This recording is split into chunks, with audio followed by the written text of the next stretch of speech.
Ya, baik, kita akan mulai saja kuliah kita pada malam hari ini. Monggo kepada kelompok 2 untuk menyampaikan paparannya tentang teori service dominant logic. Silakan. Baik, Bapak. Yeah. Sebentar, Pak. Kelompoknya masih belum lengkap, Pak. Boleh ditunggu sebentar lagi, Pak? Oh, boleh. Kita tunggu dulu.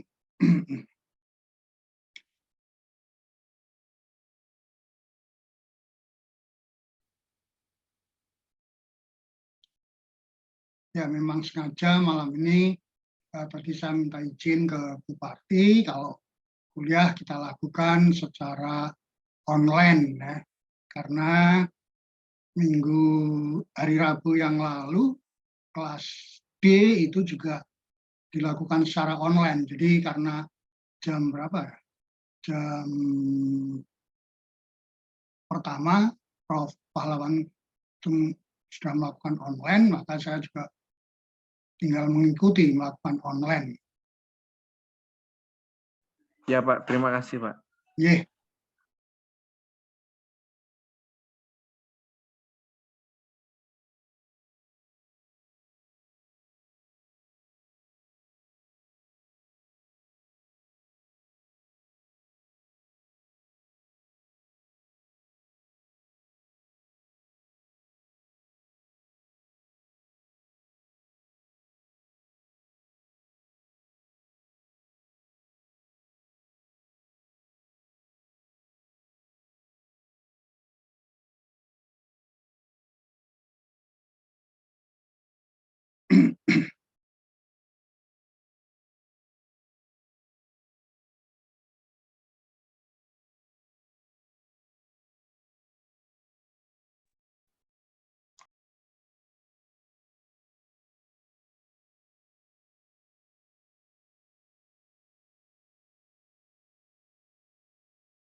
Mungkin anggotanya sudah lengkap.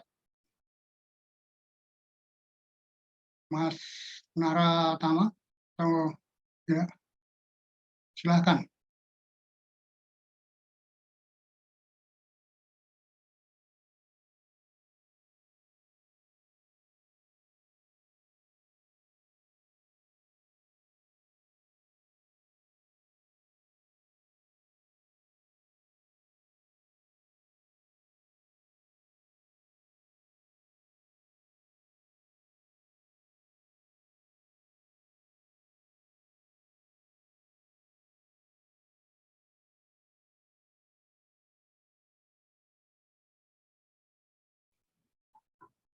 Izin share screen ya, Pak? Ya, monggo langsung saja. Sudah saya buka.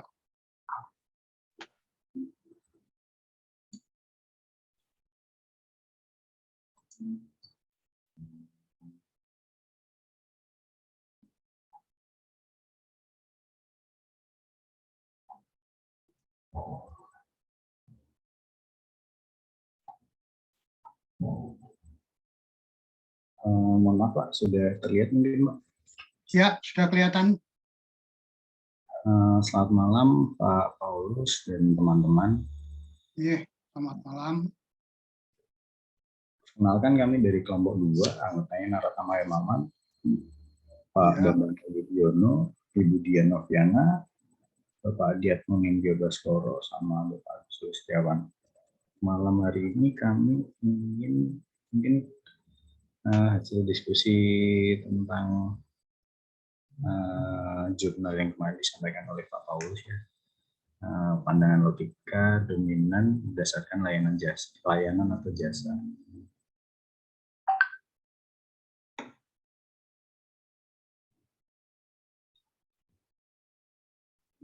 Latar belakangnya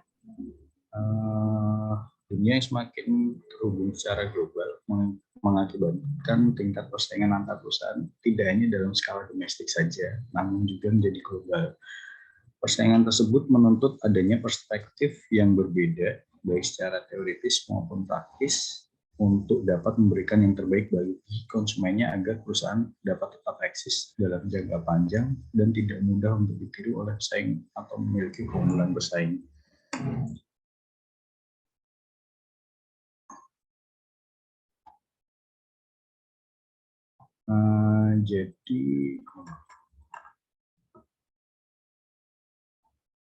Jadi strategi marketing itu berdasarkan hasil diskusi kami dan jurnal yang kami baca itu dibagi menjadi dua, yaitu berdasarkan produk atau yang disebut dengan goods dominant logic, yang kedua berdasarkan jasa atau yang disebut dengan service dominant logic, di mana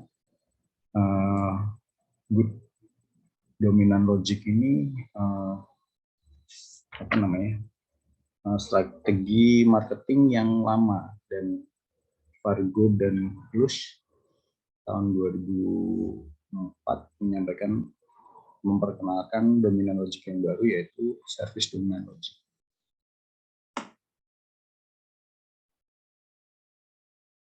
Apa itu new dominant logic?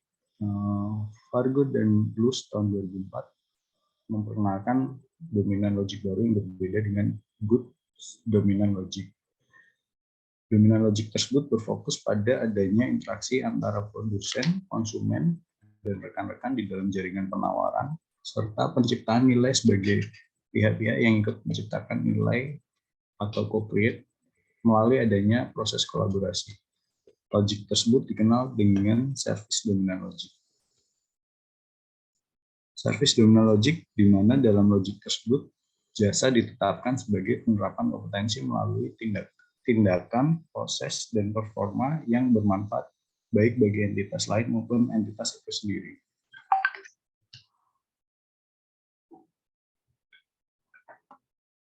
Oke, untuk selanjutnya mungkin Pak Bambang bisa dilanjutkan.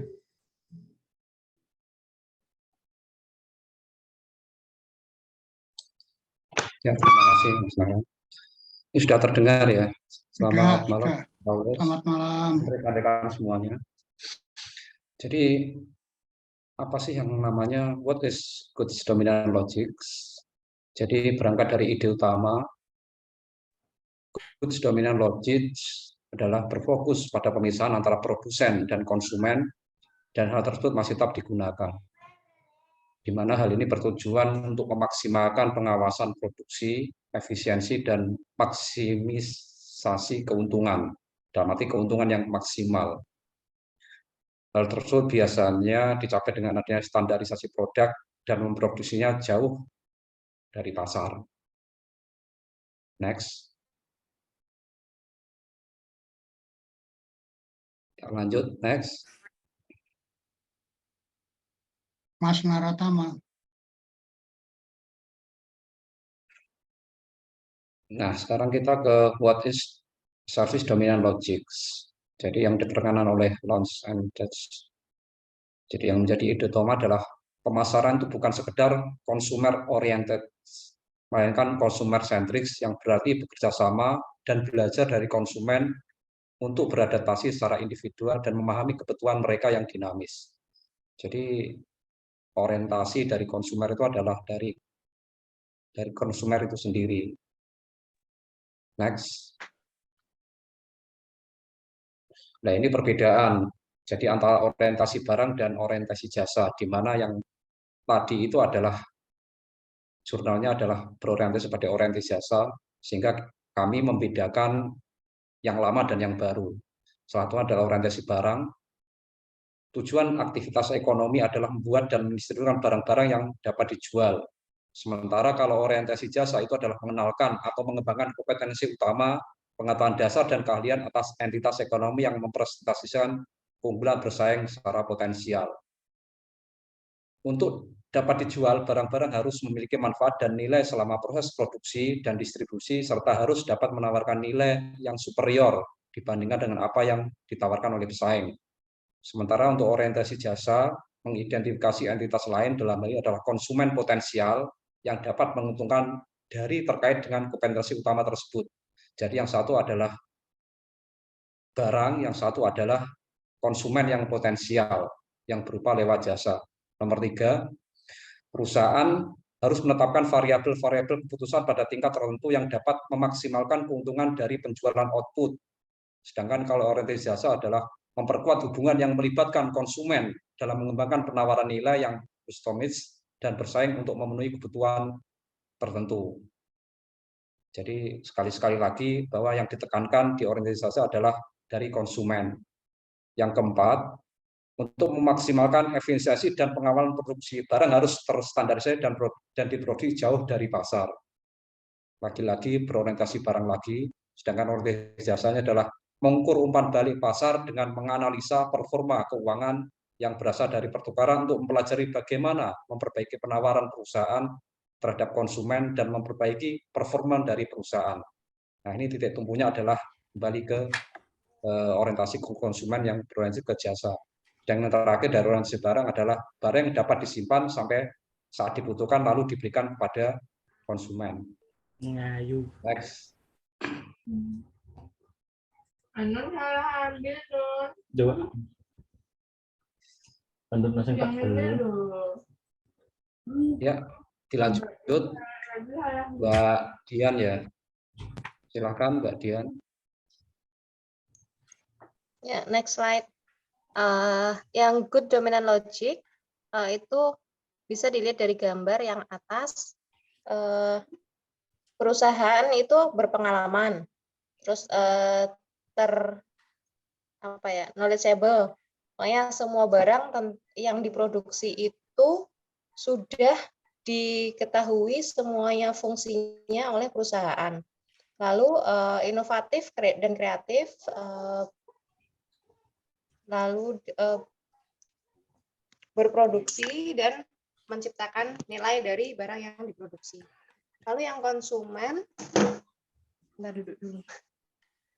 Yang konsumen itu kan kalau dia nggak tahu barangnya, dia tidak mengenal barang itu apa, tidak tahu fungsi barang itu apa.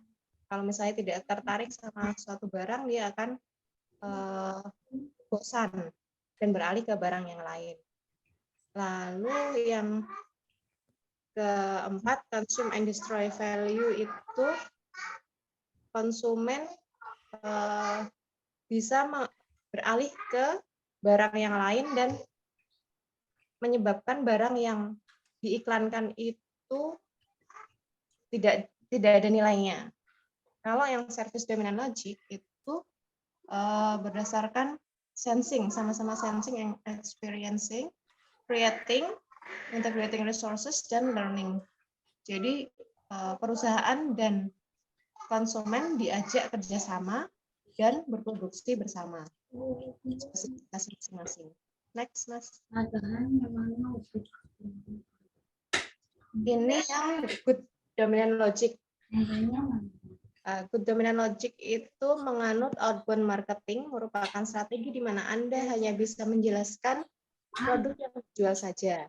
Strategi ini lebih berfokus pada marketer dengan cara melakukan kegiatan mengganggu aktivitas pelanggan. Istilahnya mengganggu di sini adalah mengirimkan penawaran pada mereka tanpa sepengetahuan atau keinginan pelanggan. Contohnya mengirim email blast, terus melakukan panggilan, dan membuat banner iklan. Kalau yang service dominant logic, next. Nah, yang ini tipenya inbound marketing. Jadi strategi untuk menarik target orang yang tertarik untuk melihat konten yang dibuat. Jadi mengajak membuat konten semenarik mungkin untuk menarik konsumen untuk melihatnya. Terus fokusnya pada pelanggan, pemasaran dikemas dengan konten menarik dan berguna bagi pelanggan. Jadi akan mendatangi sendiri bisnis yang Anda tawarkan dalam konten. Metode ini menerapkan search engine optimization, blogging, attractive ads, media sosial, engine marketing, dan konten marketing. Contohnya, misalnya Anda membuat konten dan menggunakan media sosial sebagai alat distribusi konten tersebut. Dari konten tersebut, orang akan belajar dan cenderung untuk tertarik membuka situs untuk mendapatkan informasi. Kemudian mereka akan membeli atau menunjukkan minat pada produk Anda. Next. Udah. Kenapa service dominant logic? Kenapa service dominant logic? Karena service dominant logic itu memandang konsumen sebagai sumber daya operan, yaitu sumber daya yang mampu bertindak dengan sumber daya yang lain. Merupakan rekan yang dapat diajak berkolaborasi dengan perusahaan maupun rekan-rekan di dalam jaringan penawaran untuk menciptakan nilai serta mempromosikan filosofi pemasaran, yaitu co-create. Dalam service dominant logic, pengetahuan dan kemampuan dalam kolaborasi adalah kunci pendorong bagi perusahaan untuk dapat lebih sukses dalam persaingan. Selanjutnya akan dibacakan oleh Mas Ibas. Silakan Mas Ibas. Terima kasih. Ya, terima kasih. Suaranya terdengar ya, Pak? Halo? Ya, terdengar. Oh ya. Dilanjutkan pembahasan dari service dominant logic ini. Ini ada gambarnya to market, market to, dan market with. Merupakan gambar evolusi pemasaran. Jadi pemasaran itu berevolusi, yang dulunya untuk market, sekarang berevolusi menjadi market untuk tadi ya pelanggan, kemudian bersama-sama, market bersama-sama itu co-production dan co-create. Selanjutnya Mas Mara. Ada manfaat service dominant logic. Yang pertama, mendorong co-production dan co-creation of value bersama konsumen. Sudah dijelaskan tadi oleh slide-slide sebelumnya. Kemudian melibatkan konsumen dalam dialog. Kemudian ada mengenali bahwa nilai yang ditawarkan adalah unik untuk setiap konsumen. Kemudian ada mempelajari pasar dan pelanggan. Next, Mas. Jadi ada identification, tadi kita berbicara co-production dan co-creation. Ini mungkin penjelasan secara singkatnya seperti ini. Co-production adalah cara di mana konsumen ikut terlibat dalam penawaran bisnis perusahaan. Namun, co-production ini secara relatif adalah opsional. Banyak pelanggan yang akan memilih untuk tidak terlibat secara signifikan terhadap bisnis perusahaan karena mereka memiliki kegiatan lain. Di sisi lain ada co-creation of value ya, bukanlah suatu pilihan, tetapi terjadi begitu saja saat konsumen tertarik dengan penawaran perusahaan dan mengintegrasikannya dengan sumber daya lain untuk menciptakan suatu nilai bersama perusahaan tersebut. Jadi kalau co-creation itu mungkin co-creation of value itu sama-sama untuk memberikan bentukan baru gitu ya, saling bekerja sama antar konsumen dalam service dominant logic ini. Gitu Pak. Selanjutnya akan dibahas oleh Mas Agus Sulistiawan. Silakan Mas Agus.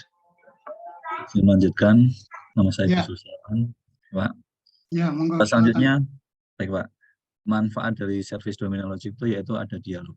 Artinya dalam service dominant logic ini ada dialog antara penjual dengan pembeli dan konsumen.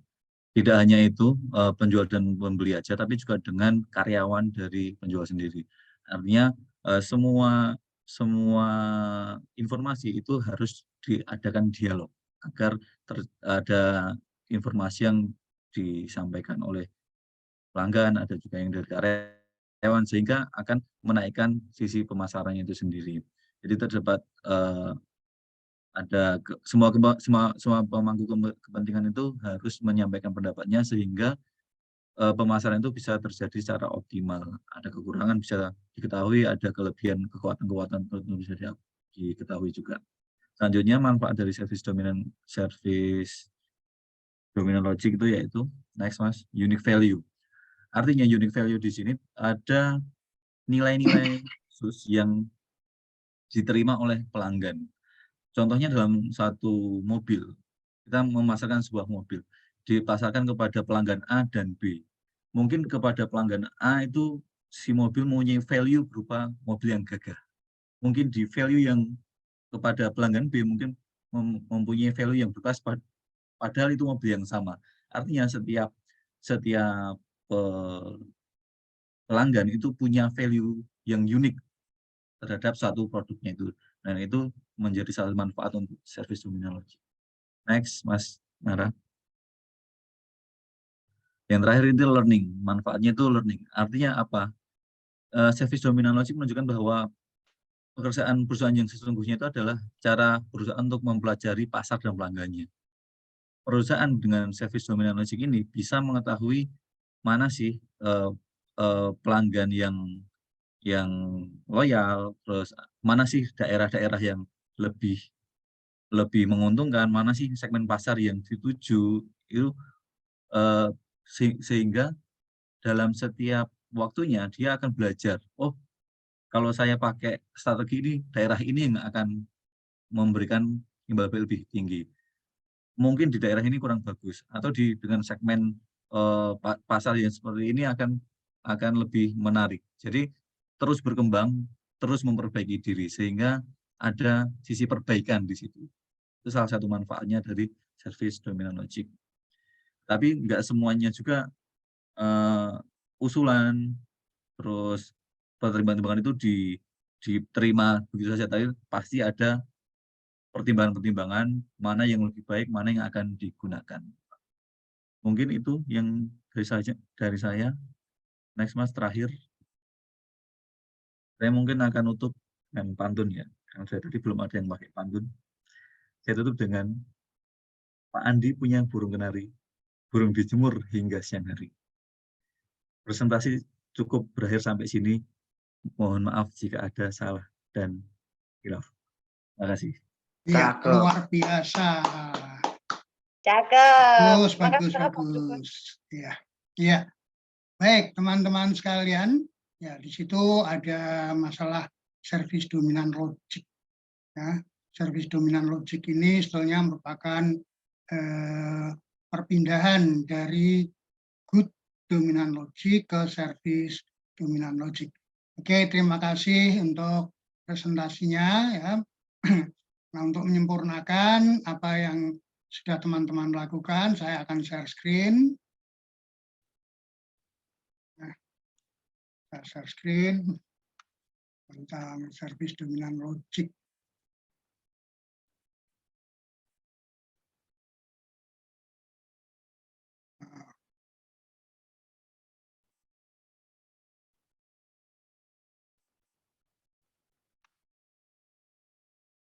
Oke, saya rasa sudah kelihatan ya.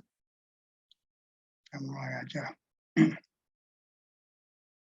Ya, service dominant logic itu disampaikan oleh Stephen Pargo dan Robert Luce. Biasanya kami orang-orang marketing menyebutnya dengan Pargo dan Luce. Ya, Pargo dan Luce. Mereka adalah profesor-profesor marketing dan sangat memahami sekali teori maupun di prakteknya. Teori ini mulai dikembangkan, sebetulnya bukan teori yang baru, tapi ada ceritanya. Nah, berikut ini adalah perkembangan daripada perspektif dari service dominant logic. Yang pertama itu dimulai di tahun 1848. Ya, 1848 itu oleh Friedrich Bastiat.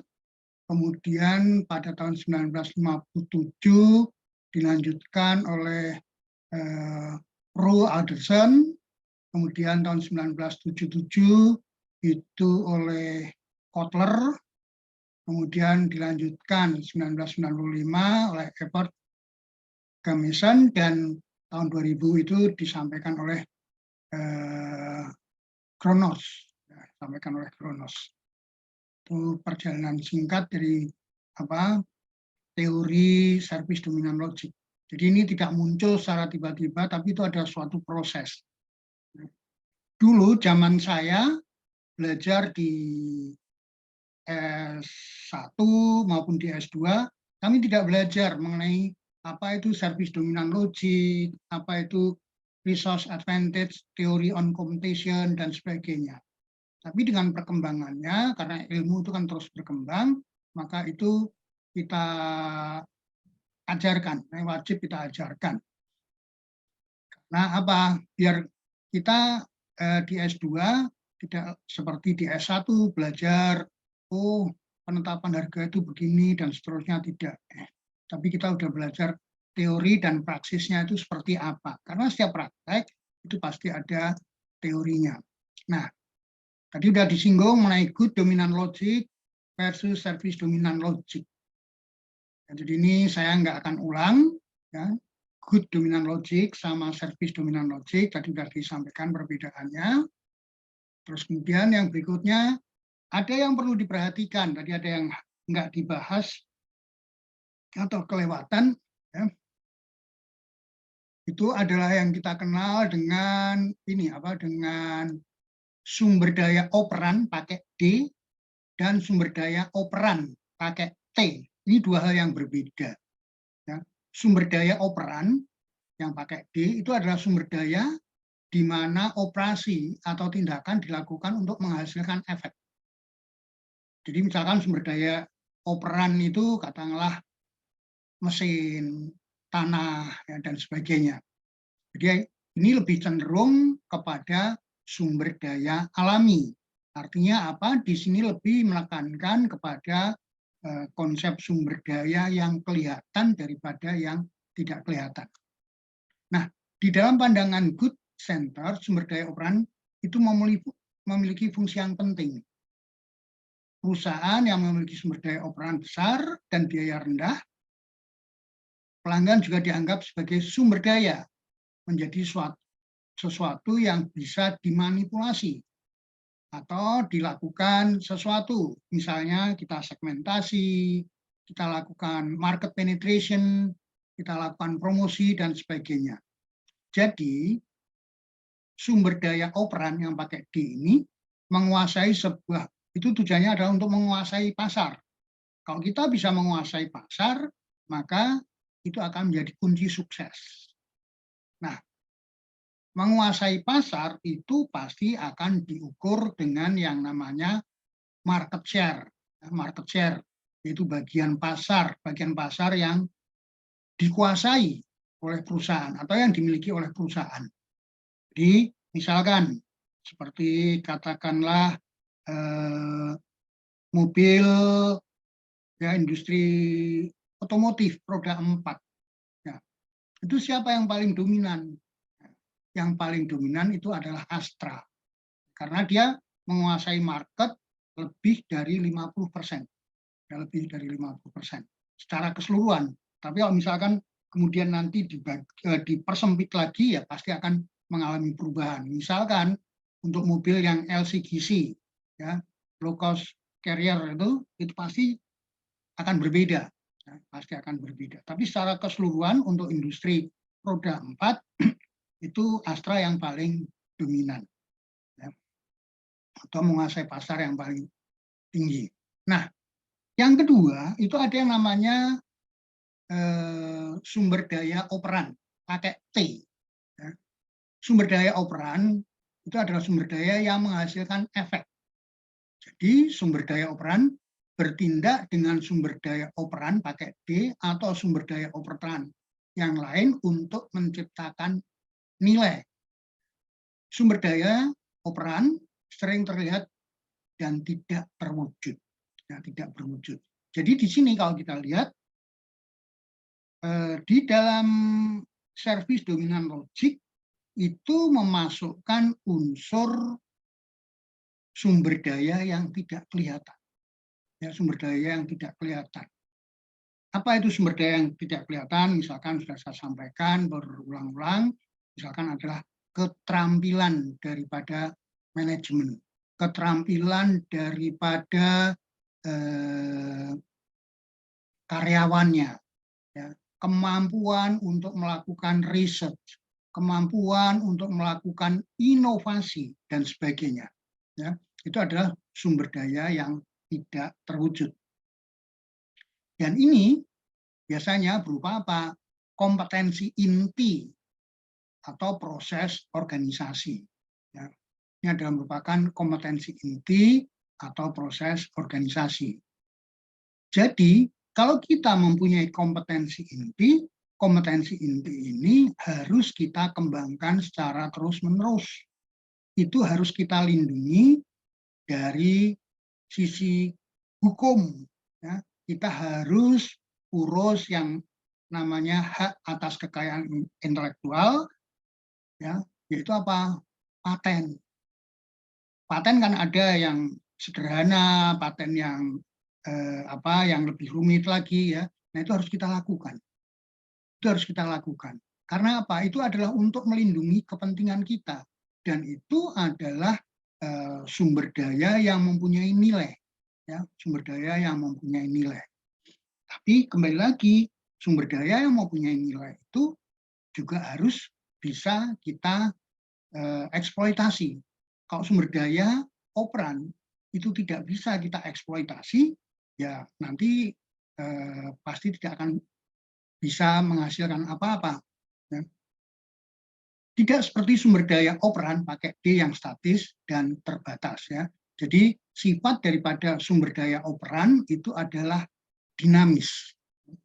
Karena sumber daya operan itu menghasilkan efek, mereka memungkinkan manusia untuk melipat gandakan nilai sumber daya alam dan menciptakan sumber daya operan tambahan. Jadi misalkan ya, kita memiliki, katakanlah ada perusahaan yang bergerak di bidang perkebunan kelapa sawit. Nah, perkebunan kelapa sawit itu, kelapa sawitnya ini mau dipakai apa? Ya, mungkin hanya dipakai untuk menghasilkan minyak goreng. Tapi kalau perusahaan itu mempunyai manajemennya, ya, tenaga kerjanya, manajer-manajernya itu mempunyai kemampuan untuk melakukan inovasi, ada kemampuan untuk menghasilkan sesuatu, melakukan penelitian, melakukan riset, maka itu bisa diproses lebih lanjut. Misalkan, katakanlah menjadi bahan bakar, ya, bahan bakar nabati, ya, untuk keperluan keperluan kendaraan dan sebagainya. Ini yang dimaksud dengan sumber daya operan. Nah, sumber daya service dominant logic itu mempersepsikan sumber daya operan sebagai hal yang utama untuk memberikan efek.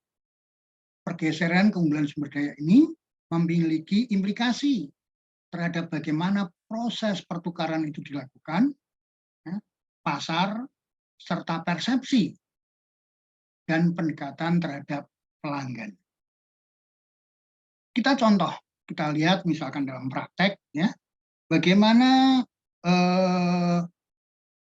di awal-awal 1990-an, ya, BCA dengan Penin waktu itu melakukan terobosan, ya, dengan apa? Memunculkan yang namanya tabungan tahapan, tabungan hari depan, ya, yang dihitung berdasarkan saldo terendah. Nah, kemudian dalam perjalanan waktu, ya, dulu dengan 10.000 kita nabung pertama kali 10.000 kita sudah dapat yang namanya ATM. Ya. Dalam perjalanannya lebih jauh, ya, dengan memanfaatkan teknologi, akhirnya apa? Si BCA mengambil kebijakan, yaitu apa? Kalau mau dapat ATM, kartu ATM, maka dia harus setor uang muka yang pertama kali di store di dalam tabungan tahapan itu adalah 500.000. Dan kemudian setelah semakin meningkat, ya, dengan kemampuan mereka untuk melakukan promosi yang besar-besaran, kita dulu mengenal hampir setiap hari Sabtu di awal-awal 2000 sampai 2000 pertengahan, itu kan pasti ada yang namanya gebiar BCA yang dilakukan melalui Indosiar, ya. Itu. Kemudian kebijakannya meningkat lagi. Orang kalau mau ngambil uang dibatasi. Di atas, di bawah 2 juta, silakan lewat ATM. Kemudian ditingkatkan lagi, ditingkatkan. Dan seterusnya sampai sekarang. Ya. Dan ini, apa yang kita lihat, BCA itu mempunyai jaringan ATM di mana-mana. Ya, dia mempunyai keahlian. Ya, dia yang mengenalkan debit card dan sebagainya. Itu adalah dia yang mengawali. Kenapa? Karena tadi dia memiliki sumber daya operan yang bisa dipakai untuk memberdayakan, melipat gandakan nilai sumber daya operan pakai D. Ini contoh di dalam hal yang nyata. Bahkan dulu ya orang ada kerjasama antara BCA dengan pihak Kementerian Keuangan ya untuk membayar pajak tidak perlu susah-susah membayar pajak, cukup melalui ATM dan sebagainya dan sebagainya. Itu adalah pengembangan dan semua itu didasarkan kepada yang namanya sumber daya operan. Nah, ini adalah hal underlying conceptual transition ya dari service dominant logic. Dari good dominant logic beralih kepada service dominant logic. Ini tadi udah disinggung oleh teman-teman. Jadi saya nggak perlu nggak perlu ini lagi, nggak perlu diulang lagi. Terus kemudian ada yang tadi tidak disinggung, yaitu adanya aksioma, ya. Aksioma atau dalil yang dikemukakan oleh Fargo dan Luce. Dalil yang dikemukakan oleh Fargo dan Luce, yaitu apa? Aksiomanya semua ada 11. Ya, ada 11. Aksioma yang pertama atau foundation premises itu adalah service is the fundamental basis of exchange dan seterusnya ya. Tetapi dari apa yang 11 itu bisa kita ringkas menjadi 5 saja, menjadi 5, yaitu ya aksioma yang pertama, service is the fundamental basis of exchange. Kemudian yang kedua, value is co-created by multiple actor, always including the beneficiary. Jadi bahwa nilai itu adalah merupakan hasil kerjasama, co-creator dari berbagai macam pihak, dari perusahaan, mungkin dari saluran distribusinya, termasuk di dalamnya adalah penerima daripada produk tadi. Nah, produk itu siapa? Yang penerima itu siapa? Itu adalah konsumen. Makanya apa? Saya sering sampaikan, kita perlu melakukan yang namanya riset pasar. Kita perlu melakukan yang namanya survei tentang kepuasan pelanggan dan sebagainya. Itu tujuannya adalah untuk memenuhi yang nomor 5, nomor 2 itu, atau foundational premises. Itu antara lain harus dipenuhi dengan survei tadi. Kemudian yang ketiga, all social and economic actors are resource integrator. Artinya apa? Bahwa mereka itu harus kita ajak bekerja sama, kita padukan. Ya, harus kita padukan. Pendapatnya itu harus mereka kita padukan. Ya. Makanya apa? Kadang-kadang kita sering melihat ada lomba-lomba, misalkan contoh mengenai membuat logo atau membuat apa-apa ya untuk desain, itu dilombakan. Itu salah satunya adalah untuk memenuhi aksioma nomor 3. Terus yang berikutnya, aksioma yang keempat, value is always unique and phenomenologically determined by the beneficiary. Jadi betul sekali tadi apa yang disampaikan ya, diberikan contoh, misalkan mobil, ya mobil. Mobil, katakanlah kita beli mobil ini aja, mobil Terios ya, atau yang saya kenal mobil teroris itu ya, mobil Terios. Nah, itu kan ada berbagai macam grade-nya. Nah, kemudian biar kelihatan lebih maco ya, tampil lebih ini lebih gagah, katakanlah apa? Bannya diganti, peleknya diganti, ukurannya. Kalau yang standar itu kan ukurannya 17, ini ganti 18. Kemudian ditambahi aksesoris yang lain, tambahi macam-macam. Nah, sehingga ini akan membedakan. Oleh karena itu apa? Value is always uniquely and phenomenologically determined by the beneficiary. Jadi itu adalah sesuai dengan apa ya? Sesuai dengan selera, ya, sesuai dengan selera. Ya, sesuai dengan selera. Makanya apa? Kadang-kadang pembeli mobil itu kadang-kadang ciriwis, ya, kadang-kadang ciriwis. Misalkan pada waktu beli mobil dia pasti akan minta macam-macam. Ya. Ini dapat apa aja? Udah minta diskon, masih minta macam-macam. Macam-macamnya itu bukan tanggalan, minta karpet, minta apa? Joknya dibungkus, pakai kaca film dan sebagainya. Ya. Itu adalah hal yang wajar. Kenapa? Karena tadi value is always unique, ya, dan itu ditentukan oleh pemakainya, penerimanya. Kemudian yang kelima, value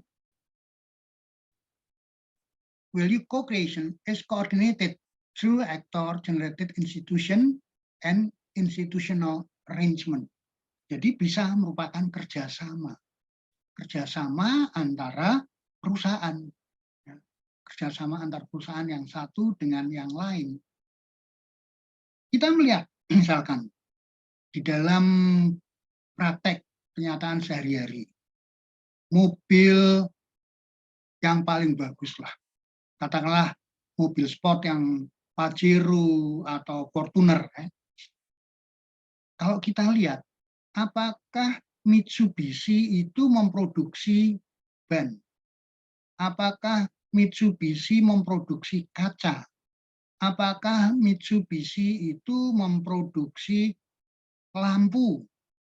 Demikian juga dengan dengan yang Fortuner tadi, kan tidak. Oleh karena itu apa?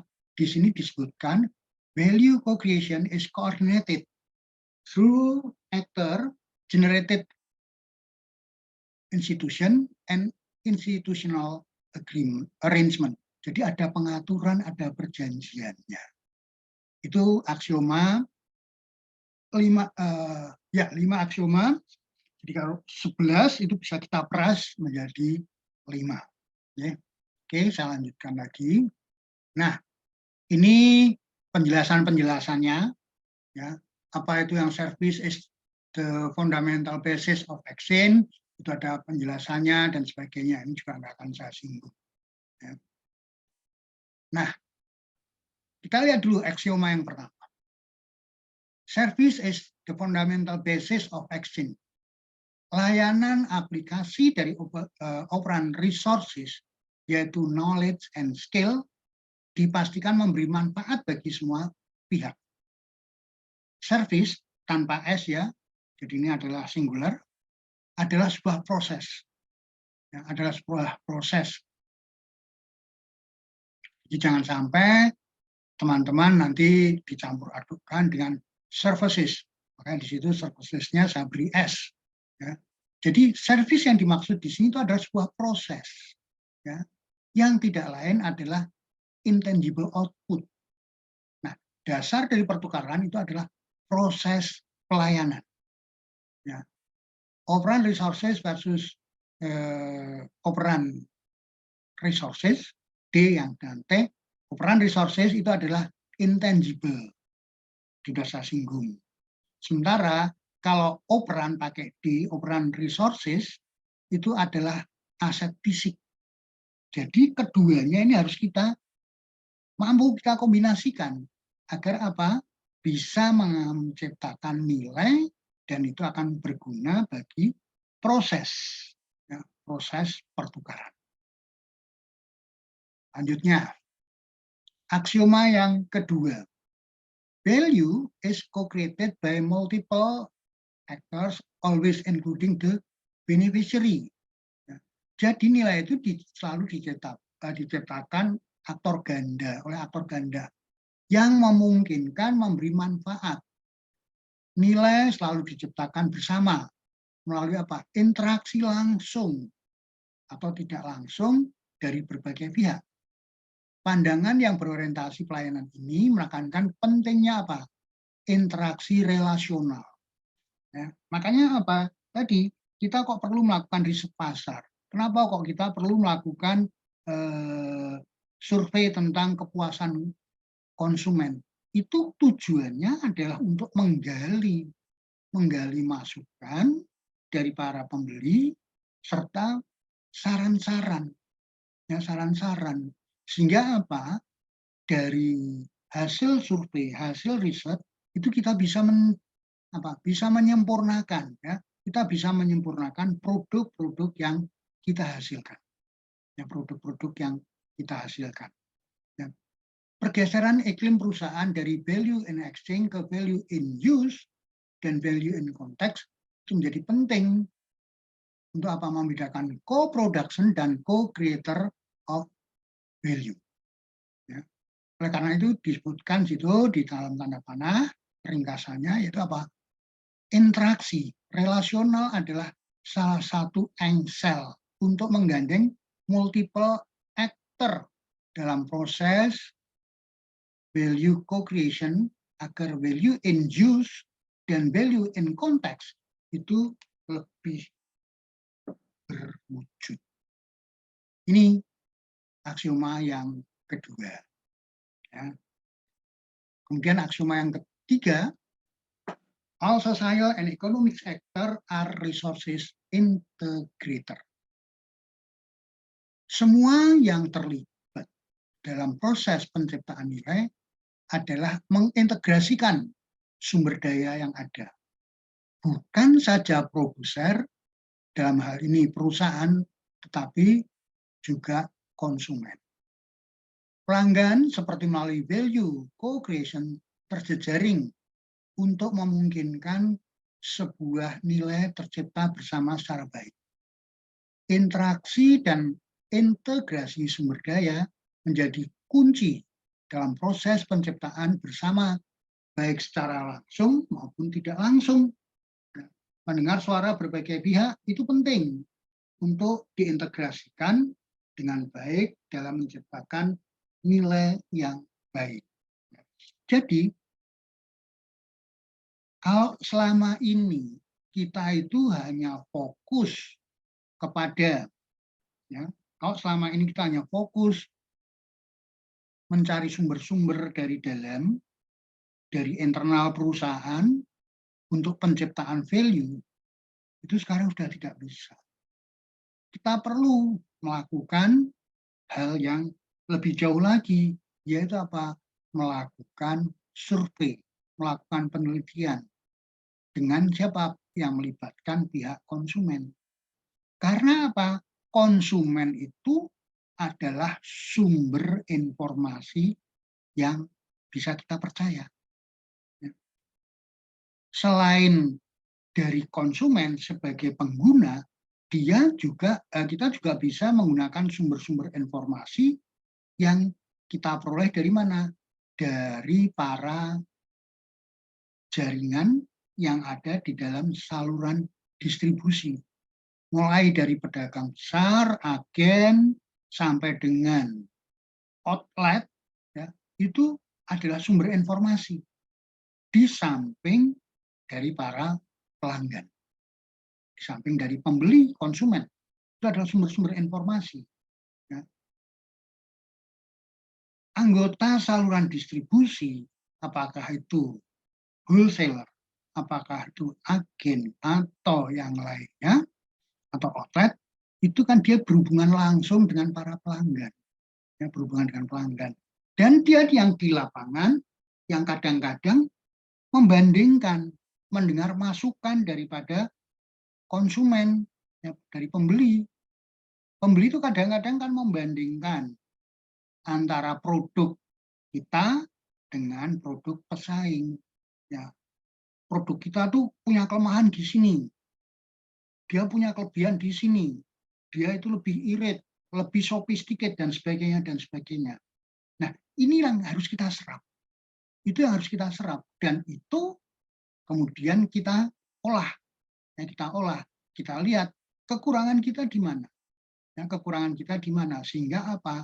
Itu akan menjadi dasar untuk perbaikan serta penyempurnaan produk.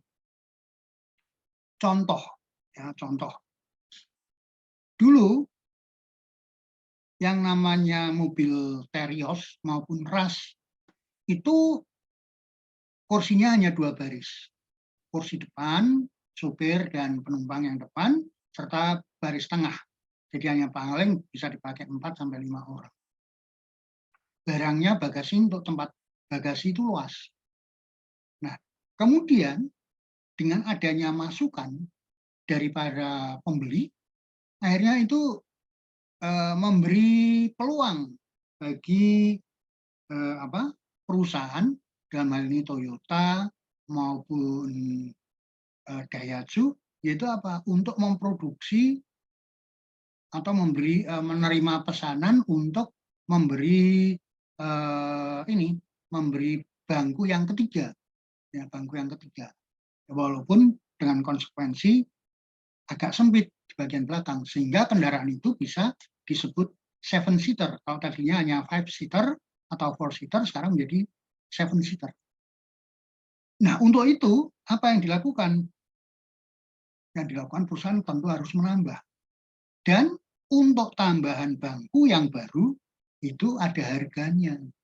Ya, ada harganya. Harganya kalau nggak salah dulu masih tahun 2006, 2007, 2010, itu tambahnya sekitar 2 jutaan, 2 sampai 2,5 juta. Nah, ini berarti apa? Menciptakan adanya peluang dan penyempurnaan. Itu, ya. Jadi kemampuan mengintegrasikan sumber daya dalam menciptakan nilai menjadi salah satu kunci keberhasilan. Sumber daya bukan saja produser, tetapi juga consumer dan customer. Nah, itu aksioma yang ketiga. Sekarang kita sampai ke aksioma yang keempat. Value is always uniquely and phenomenologically determined by the beneficiary. Value atau nilai itu adalah sesuatu yang experiential oleh siapa saja. Yang adalah dalam pasar atau proses pertukaran. Tergantung pada bagaimana mereka menyatakan pengalamannya yang pasti bisa saling berbeda. Tadi ya sudah dicontohkan oleh kelompok 2, dicontohkan apa? Mobil, ya. Mobil. Nah, ini yang perlu kita pahami, ya. Karena itu dikatakan value is also uniquely experienced and determined. It is thus always unique to a single actor and it follows can only be determined by that actor. Jadi ya orang pemakainya yang akan lebih banyak berperan. Nah, kehebatan perusahaan adalah bila dapat menerjemahkan makna keunikan ini dalam penciptaan nilainya. Unik dan fenomenologi adalah kata kunci dalam value. Unik tentu saja tergantung pada seseorang. Karena itu apa? Kemampuan meramu keunikan yang fenomenologik menjadi kunci. Oleh karena itu perlu kita perhatikan konsep-konsep seperti apa? Iconic value, regiocentric value, religiocentric value. Ini adalah contoh-contoh pemahaman ini. Saya ambilkan contoh iconic value. Ya. Dulu pada tahun 2013-2014 ya. Awal-awal saya diminta oleh Prof. Agusti untuk menguji mahasiswa S3. Ya. Itu kebetulan pembimbingnya, promotornya adalah Prof. Agusti sendiri. Ya, itu seorang ibu-ibu, ya, dosen dari Universitas Kuningan. Dia melakukan penelitian. Ya. Dia melakukan penelitian, ya, kemudian dia menemukan suatu konsep. Ya, konsep yang diteliti itu apa? Batik. Ya, batik bukan batik Pekalongan atau batik Lasem, bukan. Tapi itu adalah batik yang dari Cirebon yang kita kenal batik Trusmi. Ya, batik Trusmi. Nah, itu setelah diteliti macam-macam, akhirnya dia memunculkan suatu konsep yang disebut sebagai iconic value. Ya, nilai yang ikonik. Ya, nilai yang ikonik itu menjadi ikon daripada batik Cirebonan. Sama halnya kalau teman-teman melihat misalkan ya, di Lasem, ya, di Lasem itu kan ada batik. Di Lasem itu batiknya berbeda. Dia batiknya hampir-hampir tidak ada batik yang menggunakan batik cap. Yang ada apa? Batik tulis. Ya, batik tulis. Dengan demikian harganya apa? Menjadi mahal. Itu menjadi ikon bagi kota, iconic value bagi kota kota Lasem. Batiknya berbeda dengan batik yang lain. Kenapa? Batik dari Lasem itu adalah merupakan perpaduan antara batik tradisional dengan batik pengaruh dari etnis Cina. Oleh karenanya apa? Di sana banyak menggunakan warna merah. Ya, sangat menonjol dengan warna merahnya yang biasanya disebut merah getih pitik, ya, merah getih pitik. Seperti yang saya tuliskan di dalam buku saya yang minggu lalu saya bagikan pada teman-teman. Itu adalah hasil penelitian yang saya lakukan bersama-sama dengan Prof. Tesi serta Pak Apreh. Ya. Kami waktu itu melakukan penelitian batik itu ya membanding-bandingkan. Karena apa yang kami teliti itu adalah batik di Blora. Batik Blora itu baru saja mulai tumbuh. Karena batik Blora itu mulai digalakkan itu pada tahun 2010. Ya, pada tahun 2010. Kenapa seperti itu? Karena pada waktu itu suami daripada Prof. Tesi itu adalah bupati di Blora. Nah, oleh karenanya Prof. Tesi melakukan penelitian, saya diajak, dan itu dibiayai oleh Dirjen Dikti, ya, oleh Kementerian Pendidikan, Dirjen Dikti. Nah, itu yang dilakukan. Makanya saya mengenal adanya, oh ini ada perbedaan seperti ini. Berbeda lagi dengan batik yang ada dari Jogja maupun Solo. Kalau batik dari Jogja dan Solo, itu di samping tulis, dia juga ada cap. Ya, tetapi dia lebih mengandalkan warna yang coklat. Yang kita kenal apa? Dengan warna sogan. Ya, sogan itu warnanya coklat. Gitu. Nah ini berbeda lagi dengan batik dari Pekalongan. Ya. Batik dari Pekalongan itu beda lagi. Jadi masing-masing itu mempunyai yang namanya ikonik. Ya, ikonik. Ikonik. Beda lagi nanti dengan batik Tegal, beda lagi dengan batik Semarangan, dan sebagainya. Iconic value bukan hanya misalkan dari batik, tapi bisa juga dari apa? Makanan. Ya, makanan. Ya, misalkan seperti di mana? Di Blora. Di Blora itu kan ada yang namanya sate Blora, sate ayam itu ya, yang sangat dikenal. Nah, itu bisa diangkat sebagai iconic value. Kemudian juga di Jogja. Di Jogja itu apa? Jogja itu di samping bakpia itu adalah gudeg. Ya, gudeg. Saya kalau ke Jogja belum makan gudeg, rasanya belum sampai di Jogja. Jadi meskipun kadang-kadang tidak sempat makan, ya sudah saya beli bungkus, bawa pulang. Sebagai bukti bahwa saya sudah sampai di Jogja. Kemudian ada juga regiocentric value. Nah, regiocentric value ini tentunya berkaitan dengan wilayah, ya, nilai yang berkaitan dengan wilayah. Ya, karena regio ini maksudnya adalah regional, ya. Sentris, regional sentris, tapi ini yang bernilai. Apa yang mau diangkat itu boleh. Demikian juga ada religiocentric. Kalau religiocentric ini adalah berkaitan dengan masalah kepercayaan, dengan agama, ya, dengan agama.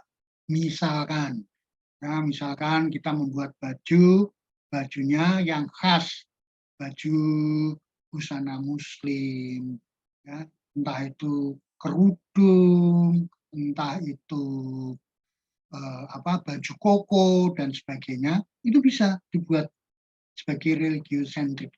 Jadi mencerminkan masalah ciri-ciri keagamaan itu bisa diangkat. Ya. Ini adalah contoh daripada pemahaman mengenai aksioma yang keempat. Yang berikutnya, aksioma yang kelima. Value co-creation is coordinated through actor-generated institution and institutional arrangement. Institusi ini bukanlah dimaksud sebagai organisasi, tetapi adalah aturan, norma, dan belief, ya, yang memungkinkan kita berkreasi untuk menghasilkan sesuai dengan makna dalam hidup. Enable actors to accomplish an ever-increasing level of service exchange and value co-creation is service ecosystem. Nah, oleh karena itu apa? Ciptakan service ecosystem yang memungkinkan orang berkreasi dalam menghasilkan sesuai yang lebih baik bagi kehidupan. Ya. Integrasi, interaksi, konfigurasi, kontemplasi, sinergi menjadi kata-kata kunci dari kata kunci utama dari aksioma nomor 5 ini. Oke. Nah, apa yang dimaksud dengan service ecosystem? Service ecosystem are defined in service dominant logic as relatively self-contained, self-adjusting system of resources, integrating actor connected by shared institutional arrangement and mutual value creation through service exchange. Oleh karena itu apa? Konfigurasi orang, operan resources, dan sumber daya lainnya yang dipandang relevan untuk apa? Menciptakan nilai yang bisa nilai yang dirasakan oleh si pengguna, si penerima, atau si pembeli. Oke, pada bagian yang berikutnya ini adalah premis-premisnya, ya saya nggak usah ulang. Yang berikutnya yang ingin saya sampaikan pada teman-teman ini adalah tadi sumber daya. Nah, kalau kita melihat sumber daya ini kan dibagi. Ya. Intinya itu sebetulnya service dominan logik itu basisnya dari sini. Basisnya dari sini. Dari mana? Ini loh sumber daya. Kita tidak cukup hanya berbicara sumber daya yang kelihatan, tidak cukup. Tapi kita perlu apa? Menggunakan juga, mengkombinasikan. To combine tangible and intangible resources. Itu menjadi penting. Makanya jangan heran, ada perusahaan yang bareng-bareng berdirinya, yang satunya tumbuh cepat, yang satunya tidak. Ya, kalau ada perkembangan, terseok-seok. Nah, kemudian orang bilang, wah, itu dia maju karena golek penglarisan, pergi ke Gunung Kawi atau kemana, dan sebagainya. Nah, padahal beda. Padahal bukan itu. Kalau kita sampai seperti itu, kan namanya nanti nggak benar, ya, nggak baik. Nah, oleh karena itu harus kita lihat, dia punya sumber daya apa sih? Kita punya sumber daya apa? Sumber daya, ya, sumber daya itu ada yang kelihatan dan yang tidak kelihatan. Dan ternyata yang tidak kelihatan itu justru sangat menentukan keberhasilannya. Oleh karena itu apa? Kalau kita bisa kombinasikan, maka sumber daya tadi akan menghasilkan kapabilitas. Sumber daya itu akan menjadi kapabilitas. Karena apa? Kapabilitas itu berarti kita harus mampu mengkombinasikan sumber daya baik yang kelihatan maupun tidak kelihatan untuk menghasilkan suatu produk atau jasa. Nah, lebih jauh, kalau perusahaan yang lain juga mempunyai kapabilitas untuk menghasilkan produk atau jasa yang sama, maka artinya apa? Kita dengan pesaing itu adalah sama. Oleh karena itu, apa kapabilitas ini harus kita tingkatkan lagi. Kita harus bisa menemukan yang namanya kompetensi inti. Nah, kompetensi inti itu harus memenuhi 5 kriteria. Saya biasanya menyingkat menjadi frame. Ya. Yang pertama itu adalah valuable, bernilai. Kemudian yang kedua, rare, jarang. Jadi tidak semua perusahaan memiliki. Ya, tidak semua perusahaan memiliki kemampuan. Terus yang berikutnya, inimitable, tidak tergantikan, tidak mudah ditiru. Ya. Kalau ditiru, mahal, sulit. Nah, kalau ditiru, pasti nanti bisa berhadapan dengan hukum. Oleh karena itu apa? Kompetensi inti yang kita miliki, ya, itu harus kita patenkan. Kita lindungi dengan hukum, ya, agar apa? Tidak mudah dijiplak. Kemudian adalah non-substitutable, tidak mudah, tidak tergantikan, tidak dapat tergantikan. Ini 4 syarat pertama yang harus dipenuhi. Dan yang kelima, bisa dieksploitasi, yaitu yang disebut dengan exploitable. Nah, kalau kita memiliki kompetensi hanya memenuhi 4 syarat itu tadi, yang 4 syarat yang di atas, tapi nggak bisa dieksploitasi, ya nggak ada manfaatnya. Nah, kita butuh kompetensi yang bisa dieksploitasi. Kemampuan itu bisa kita eksploitasi. Nah, kalau misalkan kita tidak mempunyai, ya kita bisa menggunakan apa? Outsourcing. Outsourcing, ya, kita cari dari luar, kerjasama dengan perusahaan luar. Tadi saya sampaikan, misalkan, nggak usah jauh-jauh, jamu Sidomuncul, itu ya, yang ada di Karangjati itu. Jamu Sidomuncul itu dia bekerja sama dengan perguruan tinggi. Kerjasama dengan perguruan tinggi.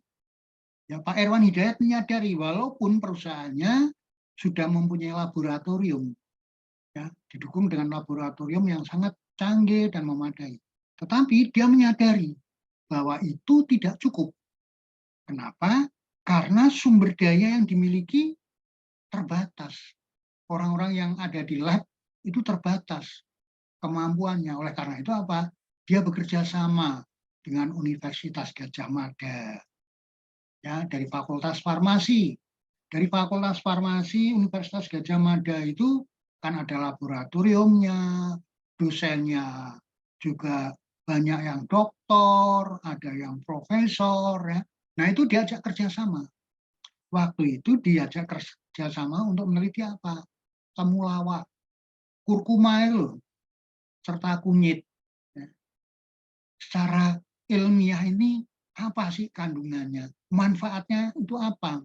Walaupun secara tradisional sudah bisa dimengerti, tetapi bagaimana? Ya, dia harus mempertanggungjawabkan secara ilmiah agar produk yang dihasilkan itu bisa memenuhi syarat. Ya, makanya dia bekerja sama dengan Universitas Gadjah Mada, Fakultas Farmasi. Mereka diminta melakukan penelitian, semuanya dibiayai oleh pihak Sidomuncul. ya, dibiayai oleh pihak situ muncul. Tapi hasil penelitiannya nanti ya harus diberikan kepada situ muncul. Jadi situ muncul harus diberitahu. Ini loh hasilnya. Inti daripada kurkuma, kunyit dan sebagainya itu intinya adalah ini. Ini manfaatnya untuk ini untuk manfaatnya ini. Nah, ukuran-ukurannya dan sebagainya kalau mau dijadikan ramuan jamu dan sebagainya pasti harus ada. Jadi secara ilmiah bisa dipertanggungjawabkan. Kemudian dia juga situ muncul juga menggandeng kerjasama dengan Fakultas Farmasi Universitas Sanata Dharma. Ya, Universitas Sanata Dharma. Itu dia juga begitu. Terus kemudian dia juga terakhir itu yang saya tahu dia juga menggandeng Fakultas Teknik, ya, jurusan Teknik Kimia Universitas Diponegoro Undip. Untuk apa? Ya untuk melakukan penelitian. Ya. Untuk melakukan penelitian. Dan hasil penelitian itu dimanfaatkan, diaplikasikan oleh pihak jamu situ muncul oleh Pak Irwan Hidayat dan saudara-saudaranya. Ini luar biasa. Saya bilang luar biasa. Kenapa? Karena Pak Irwan Hidayat itu menyadari bahwa produk yang dihasilkan itu harus memenuhi standar, memenuhi syarat yang ditetapkan oleh BP POM dari Kementerian Kesehatan. Jadi benar-benar diteliti, ya, dimanfaatkan. Nah, dosen-dosen dari ketiga perguruan tinggi tadi senang, ya, karena apa? Dia melakukan penelitian, ada yang membiayai, ya. Dia tentunya mendapatkan ya, untuk kenaikan pangkat, ya, untuk kenaikan pangkat dan sebagainya. Ini sangat bermanfaat, ya. Jadi ada kerjasama yang sangat baik. Demikian juga misalkan tadi yang mobil itu kan juga harus dia kan ada kerjasama. Mitsubishi bekerja sama dengan Bridgestone atau Goodyear untuk ban.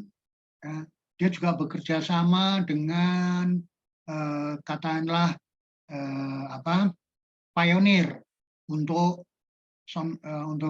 audionya, ya. Kemudian juga yang lain-lainnya. Karena apa? Nggak mungkin dilakukan sendiri, itu nggak mungkin. Ya.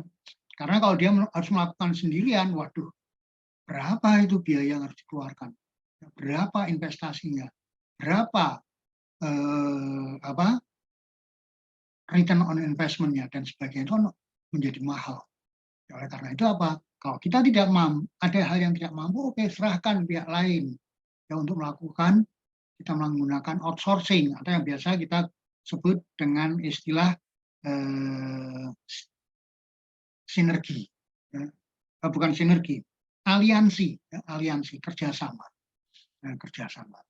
Nah, dari sana itu kalau kita bisa menemukan kompetensi inti, dan ini harus diperbaiki, disempurnakan terus, ya, dengan memenuhi 5 syarat ini bisa disempurnakan terus-menerus.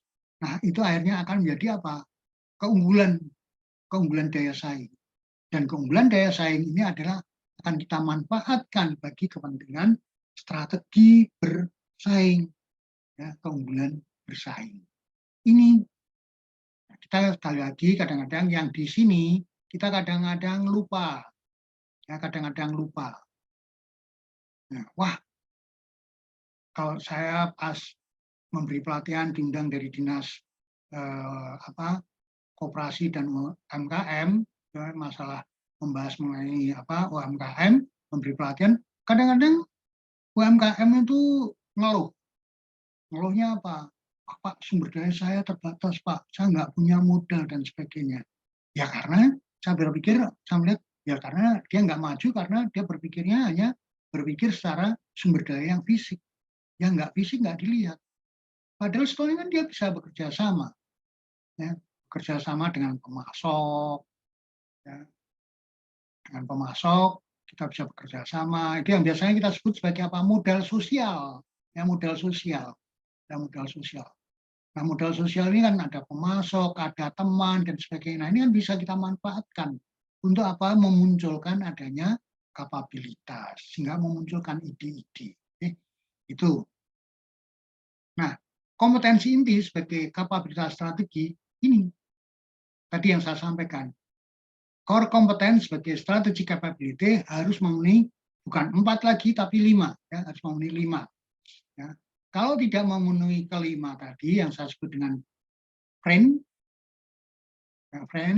itu berarti bukan keunggulan, bukan sumber daya, bukan sebagai sumber daya yang strategis, tapi itu hanya kapabilitas saja. Artinya apa?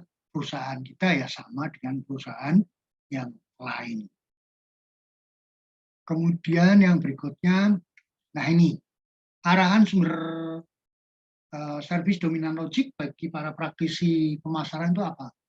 Yang pertama, harus beralih dari pemikiran bahwa aktivitas perusahaan adalah membuat sesuatu, barang dan jasa. Ini harus berubah menjadi apa? Suatu proses untuk membantu konsumen dalam proses membentuk nilai mereka sendiri. Tadi, kenapa dibuat mobil-mobil yang modelnya maco, seperti Pajero, seperti Fortuner dan sebagainya. Ya. Itu adalah suatu proses untuk membantu agar orang bisa tampil beda dan mereka mempunyai nilai. Kemudian yang kedua, beralih dari pemikiran bahwa nilai adalah sesuatu yang diproduksi dan dijual menjadi apa? Nilai sebagai suatu hasil co-creation dengan pelanggan dan mitra lainnya. Tadi saya contohkan, yaitu bagaimana mobil crash dan mobil teroris ya, dari Daihatsu itu dulu hanya 5 seater, kemudian dirubah, ditambah lagi 1 menjadi 7 seater. Kemudian yang berikutnya, beralih dari pemikiran bahwa pelanggan sebagai entitas terisolasi menjadi upaya memahami mereka dalam konteks jaringan mereka sendiri. Dan ini kan biasanya mereka kan punya komunitas. Nah, coba kita masuk cari informasi dari komunitas mereka apa? Ya, kita perlu melakukan penelitian pasar, melakukan survei kepuasan pelanggan dan sebagainya agar kita dapat menyerap apa ide-ide yang mereka inginkan sehingga itu bisa kita akomodir untuk memproduksi produk atau menghasilkan sesuatu yang bisa membentuk nilai mereka sendiri. Beralih dari pemikiran bahwa sumber daya perusahaan terutama adalah sumber daya operan pakai D, ya, seperti sumber daya berwujud menjadi apa? Sumber daya operan pakai T. Ya. Sumber daya yang tidak berwujud yaitu pengetahuan dan keterampilan. Pengetahuan dan keterampilan. Dari pemikiran bahwa pelanggan adalah target menjadi apa? Pemahaman bahwa pelanggan itu adalah sumber daya. Nah, pelanggan itu adalah sumber daya. Makanya ini kan diperlukan adanya co-creator. Kemudian dari membuat efisiensi sebagai hal yang utama menjadi apa? Meningkatkan efisiensi melalui efektivitas. Jadi ada perubahan-perubahan. Ini yang disampaikan oleh Plus dan Pargo. Nah, oleh karena itu apa? Daya ungkit pemasaran dengan menerapkan service dominan logik yaitu yang pertama adalah memulai co-production dan co-creation nilai bersama-sama dengan pelanggan. Kita perlu melibatkan pelanggan dalam dialog. Tentunya yang nomor 2 ini kan kita tidak perlu mengundang mereka untuk datang ke perusahaan kita, terus kemudian kita ajak wawancara kan enggak. Tapi kita cukup dengan melakukan survei, dan melakukan riset pasar dan sebagainya. Kemudian mengenali keunikan pada setiap pelanggan. Ya, dan yang terakhir melaksanakan proses pembelajaran. Ya. Ini 4 hal sebagai daya ungkit service dominan logik. Nah, pada bagian yang terakhir saya akan tunjukkan pada teman-teman tentang contoh daripada skenario strategic building. Kita menggunakannya pasti input, proses output. Nah, inputnya apa di sini? Inputnya adalah kemampuan melakukan segmentasi.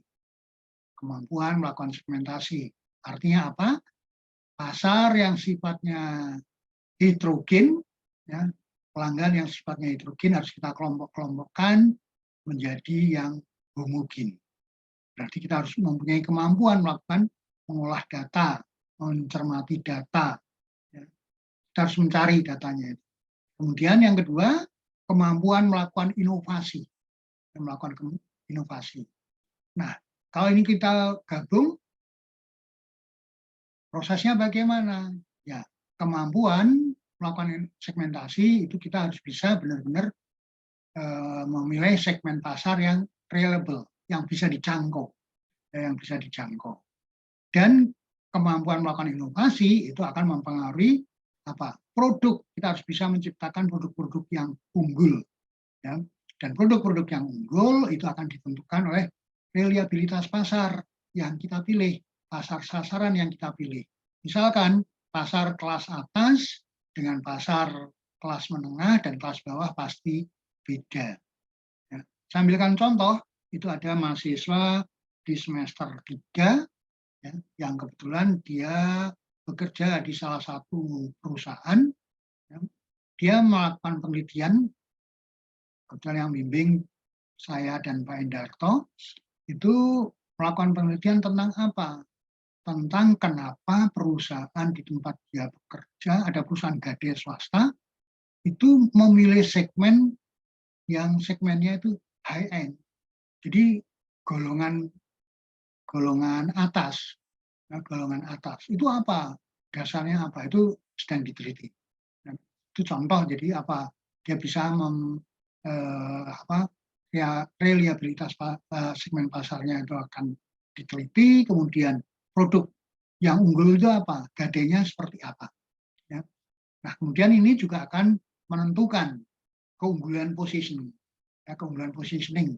Kita bisa memilih pasar yang reliable, kita punya produk yang unggul, kita akan mempunyai kekuatan, menciptakan kekuatan, yaitu keunggulan positioning.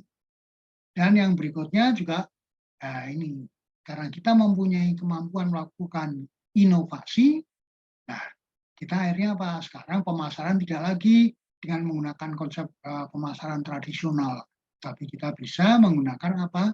Kemampuan-kemampuan pemasaran melalui digital. Apakah itu pakai web, itu pakai apa atau apa, monggo. Ya. Dan outputnya apa? Outputnya ini adalah kinerja pemasaran yang superior. Itu kira-kira yang bisa saya sampaikan kepada teman-teman malam ini. Mudah-mudahan ya teman-teman mendapat manfaatnya.